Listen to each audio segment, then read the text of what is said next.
Okay, we are live. Good afternoon, everyone. Today's session is going to be really very helpful, and it's led by Dr. Andal Reddy from Apollo Cradle and Children's Hospital. She is going to talk about how vitamin D deficiency affects women's health. So stick around until the end and ask us questions if you have any. Doctor, you have the stage. Good afternoon, everybody. This is Dr. Andal Reddy, consultant obstetrician and gynecologist from Apollo Cradle, Jubilees. So we've all heard about vitamin D very much lately, and we know vitamin D is one of the most important hormones, hormones, and now isn't it? Sorry. So, the incidence of vitamin D deficiency is widespread, and mostly in the females. It's been seen in about every other person. So, vitamin D is known as the sunlight hormone. This is because most of it is made with the help of UVB, ultraviolet B rays. 80% of the vitamin D in our body is synthesized with the help of the sunlight that we absorb through the skin. So the deficiency is more likely to be in Asian women with brown or black skin. So, but however, we are protected because of the melanin pigment in the body on the skin. Now, coming to the and about very little is obtained from the diet is the plant-based diet or animal diet. So it is very important for the health of the woman because right from childhood to puberty to reproductive years to menopause, it plays a very vital role in all of the organ systems in the body. It helps in maintaining the skin, it helps in the immune system, it helps in maintaining anti-inflammatory properties for protecting against infections, about certain disorders and diseases. It helps in PCOS, so-called polycystic ovarian syndrome. It helps in infertility, reproduction. For the reproduction, it also helps in during pregnancy in preventing intrauterine growth restriction, in preventing preterm labor. During menopause, also it helps in regulating our mood changes, in smooth transition, in reducing the incidence of hot flushes, night sweats, also, and in maintaining the skin sugar. So, in this way, it affects vitamin D is important for us right from childhood to menopause and beyond. So, how do we, what are the sources? How common? So, as I told you, vitamin D deficiency is common among women very much now because of our we are being less exposed to the sun because of our diet, and as it is when mostly seen in women who wear full sleeve dress, who use too much of sunscreens, and so this is seen in every other woman these days. So, what are the sources or symptoms of vitamin D deficiency in women are varied. Like it varies from one system to the other. In general, there can be dull skin, lazy, inability, easy fatigability, bone pains, aches, joint pains, muscle pains, low mood, and less immunity, less ability to fight disorders, infections, and sometimes irregular periods, acne, or skin changes. So there's and also the infertility, and during pregnancy, as I told you, preterm labor, such things can also happen because of vitamin deficiency, baby being small. Again, in menopausal women, you'll find that mood changes and all are more common in those with vitamin D deficiency, and changes are much more faster in those with deficiency than those who are vitamin D sufficient. So these are the symptoms of vitamin deficiency in women in general. So, what are the sources of vitamin D? Most of the vitamin D is of two types: plant-based, animal-based. As I told you, vitamin D is mostly 80% of the vitamin D is synthesized through our skin through exposure to ultraviolet B rays. So, generally, exposure to the sun increases the vitamin. D formation in the body and absorption. Vitamin D is also helpful in the absorption of calcium and phosphorus and magnesium, and that helps in maintaining the bone health for the woman. Also, it comes from diet, but very little comes from the diet, and the diet mostly it is the animal rich diet. Plant based also has vitamin D. The animal rich diet includes fish oils, cod liver oil, salmon, such kind of fish, fatty fishes, and also sometimes egg yolk, milk. Though these are the sources, not as much as fish. And plant-based diet includes oranges, green leafy vegetables like spinach, etc.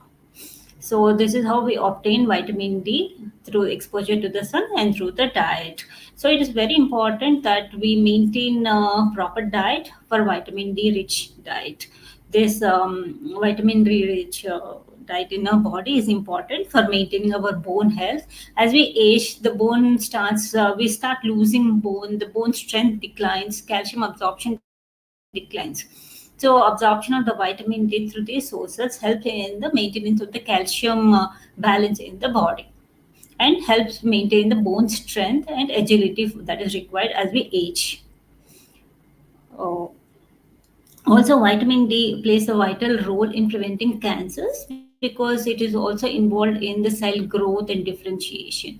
So, vitamin D sufficient individuals are less at risk of developing certain malignancies compared to those who are deficient. Now, what is the amount of vitamin D that is required? So, in general, when pubertal women to menopausal women, generally it varies from 400 to 800 international units. This is because more whatever we take in the form of diet may not be completely absorbed. Those who are deficient are advised to take vitamin D supplements. Yeah, it can also impact the woman's reproductive health. Of late, there have been lots of papers saying that it has plays a very important role in conception, in maintaining the fertility in the woman and men as well. So, vitamin D deficiency can contribute to polycystic ovarian syndrome. It can decrease the egg quality. So, vitamin D is important for maintaining proper ovarian homeostasis to help the growth of the ovum and ovulate, and also for fertilization, implantation, and for a healthy pregnancy. This is how it impacts women's reproductive health and in childbearing. So, this is about the impact of vitamin D on women's reproductive health. Again, as I told you, in menopause also, it plays a vital role.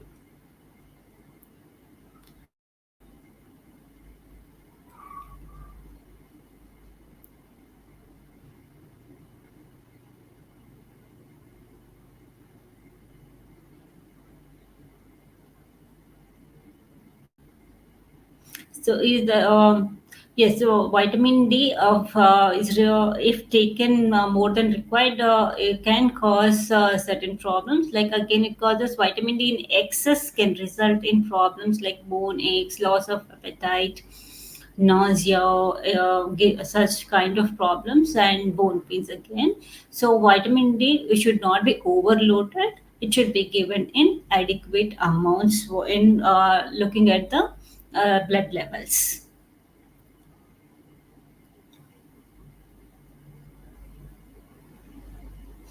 Also, it affects our gut health.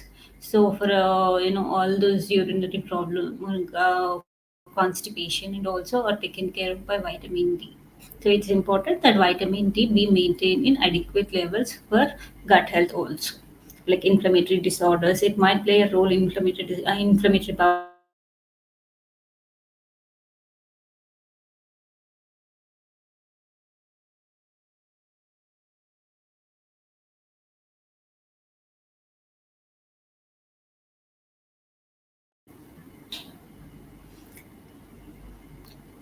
yeah, so women with certain medical conditions, like inflammatory disorders affecting the gut with absorption can be less, and especially those who are more confined to the home indoors are more likely to be vitamin D deficient, and who are diet deficient in vitamin D, who do not go out. And as I told you, Crohn's disease, ulcerative disorders, inflammatory bowel disorders can affect vitamin D levels in the body. So those with these conditions are likely to be more deficient and should be more cautious and take supplements as required.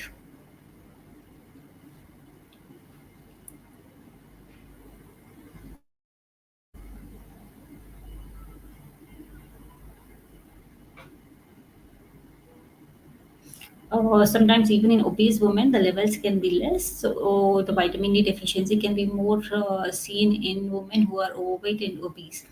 So so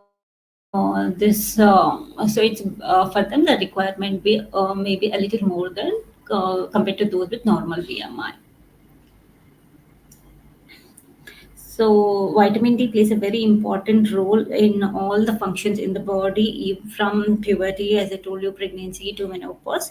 So as those with PCOS and pregnancies, they should be maintained in adequate levels, take properly the levels, and but however, you should be careful that they should not overload it and leading to symptoms like headache, irritability, metallic taste, etc.